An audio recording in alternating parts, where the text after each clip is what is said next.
Je suis partie de très loin pour revenir aussi loin, dans un pays où le soleil se lève n'est pas un mythe. Bienvenue, Yokoso, dans mon voyage au Japon.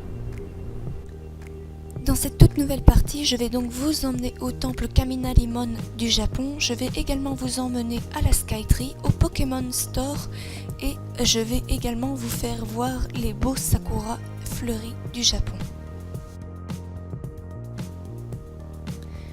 Arrivé à Shibuya, il est 10h. J'ai décidé donc de visiter la rame d'exposition de Hello Kitty. Il n'y avait pas seulement Hello Kitty, il y avait également Hachiko et son maître. Donc, pour petit rappel, la légende de Hachiko parle d'un chien qui attendait toujours son maître à la sortie du métro. Même après sa mort, il est toujours resté à l'attendre à la sortie du métro. On peut également remarquer les anciens funiculaires qu'il y avait à Tokyo avant la Seconde Guerre mondiale.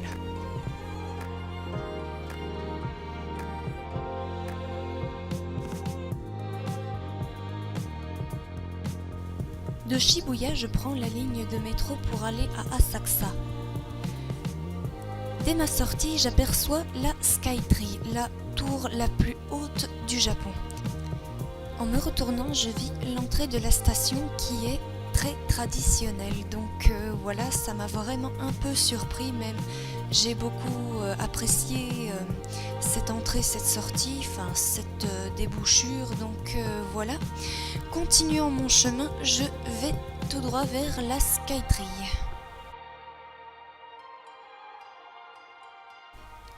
Sur le chemin, je vis quand même quelques constructions en cours. Et qui plus est, ces constructions sont éco-responsables car oui, depuis la catastrophe qu'il y a eu à Fukushima, le Japon veut encore devenir plus vert qu'il ne l'est. En voyant bien sûr ces constructions, je souris bien évidemment parce que ça me fait comprendre que voilà, le Japon est plus responsable en tout cas que la Belgique en elle-même.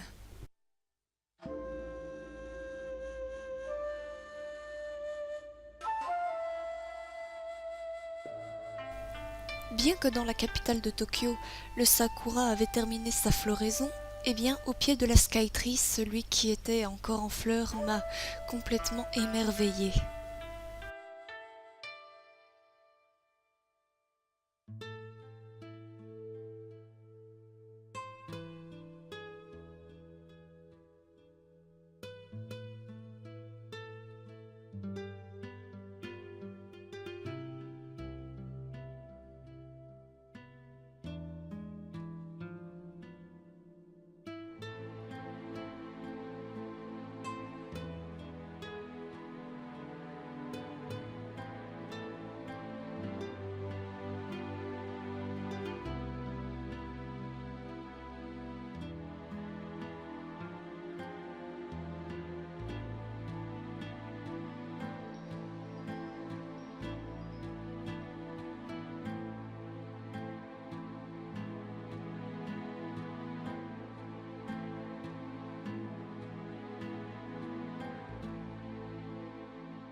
Au pied de la Skytree, pas loin du centre commercial, je m'aperçois qu'il y a un stand de location de kimonos. J'ai franchement bien aimé ces kimonos, malgré que je n'ai pas vraiment pris beaucoup de photos. La Skytree, ayant terminé sa construction en 2012, mesure 450 mètres de haut. Certes, n'est pas plus grande que la tour de Dubaï, mais est déjà plus grande que la tour Eiffel qui mesure 324 mètres de hauteur, soit 126 mètres de plus que la tour Eiffel. Arrivé à 350 mètres de hauteur, on a déjà une vue très imprenable sur presque toute la ville et sa région. Bien que l'on ne pouvait pas vraiment voir le mont Fujiyama ou Fujisan, j'ai vraiment apprécié la vue, bien que la vue fût quand même un peu vertigineuse. Sur certains toits, on peut apercevoir aussi des terrains de tennis, des terrains de football, parce que la ville de Tokyo a voulu faire des terrains mais en hauteur, bien que ce soit une idée totalement géniale de faire de l'espace dans des endroits que l'on ne pense même pas.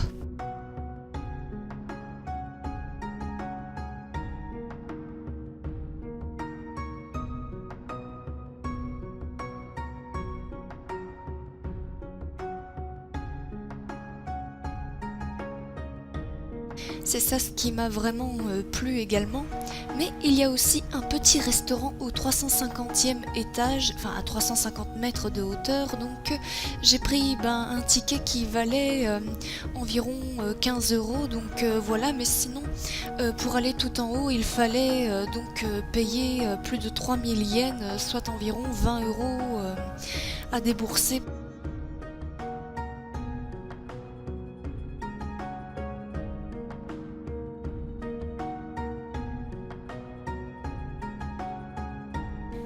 En reprenant l'ascenseur, je vis un animal légendaire qui me fait penser à l'un de mes collègues sur Multi-Universe. En descendant à la boutique souvenir de la Skytree, j'y aperçois des douceurs, des galettes caramélisées, des sodas ou des boissons, ainsi que des stylos, des porte-clés, des dessous de verre et tout type de souvenirs de la Skytree. Pour ma part, j'ai acheté des cartes postales pour ma famille. Poursuivant ainsi, je décide d'aller dans d'autres boutiques telles que le Pokémon Store.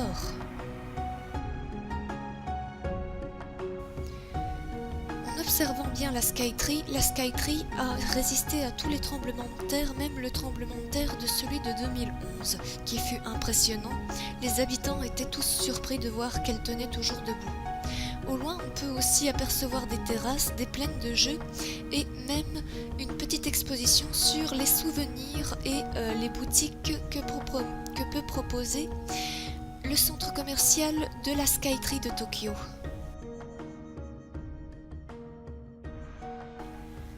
Pour ma part, je suis allée bien sûr au Pokémon Center ou le Pokémon Store.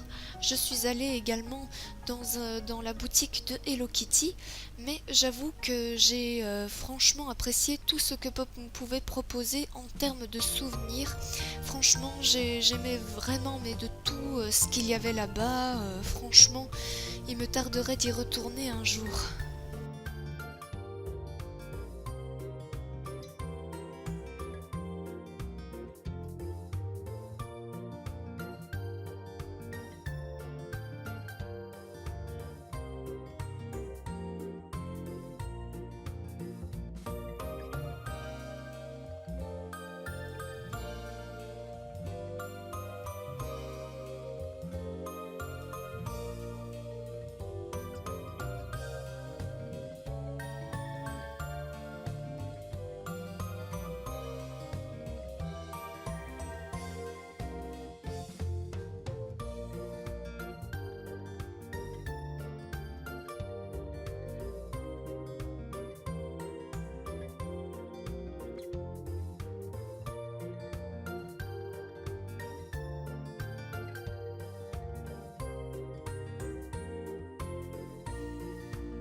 Et voilà, je suis arrivée au Pokémon Store. Donc voilà, je pense que je vais pouvoir faire plaisir à quelques-uns de mes amis ici.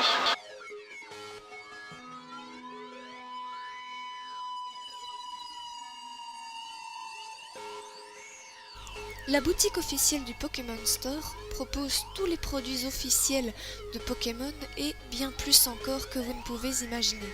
Vous trouverez des produits que vous ne trouverez même pas en Europe, donc c'est le moment de sortir le porte-monnaie si vous êtes vraiment le Pokédresseur qui veut tous les attraper.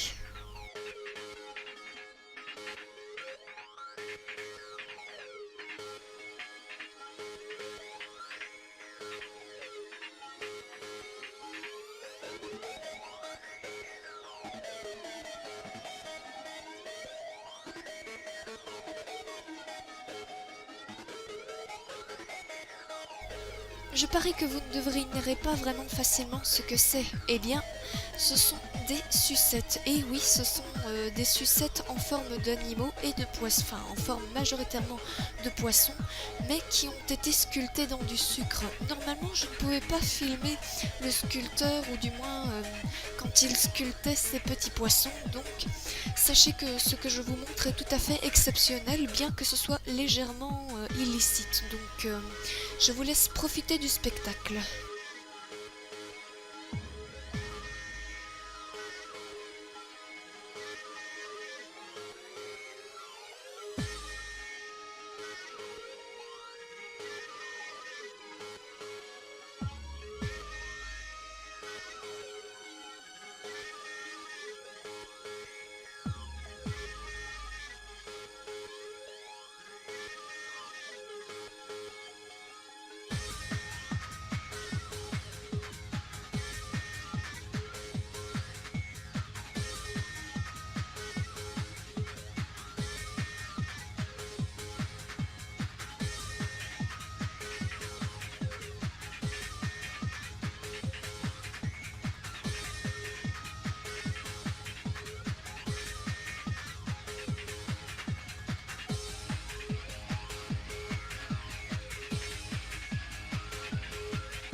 Poursuivant mon chemin dans la galerie marchande, j'aperçois deux stars françaises bien connues de la chanson dans le monde et qui ont remporté le Grammy Award. Et oui, ce sont les Daft Punk. Donc voilà, ça m'avait surpris qu'ils étaient exposés dans cette vitrine. Franchement, ça m'avait vraiment surpris. En même temps, d'un autre côté, les Daft Punk étaient reconnus également pour avoir mixé le film de Interstellar 5555 coproduit par Leiji Matsumoto. Donc voilà, la boutique propose bien sûr beaucoup de produits traditionnels et de souvenirs qui sont en rapport avec le Japon féodal. Donc voilà, le quartier de Asakusa est franchement le quartier le plus ancien du Japon. Donc voilà, c'est vraiment les plus belles boutiques que j'ai pu regarder du Japon. Franchement, j'aurais bien voulu tout acheter, malheureusement je n'aurais pas eu assez d'argent pour pouvoir acheter tout ça, donc voilà.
Là.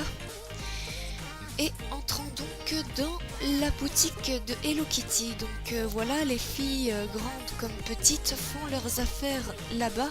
J'ai franchement adoré tous les produits qu'il y avait, bien qu'il y avait beaucoup de petits mouchoirs, des hanpachi, des petites boîtes à bento et divers produits exclusifs. Franchement, j'ai bien aimé cette boutique de Hello Kitty.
Je suis désolée les amis, mais c'est pas lors de cet épisode que l'on va visiter le temple Kaminarimon.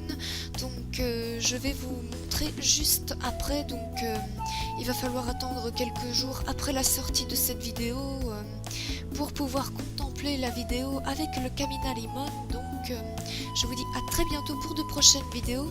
N'hésitez pas à y mettre un petit pouce bleu, à partager ma vidéo et à commenter ma vidéo. Ça me ferait grandement plaisir. Donc je vous dis à très bientôt pour de prochaines vidéos. Bye bye vous, sayonara, minasan.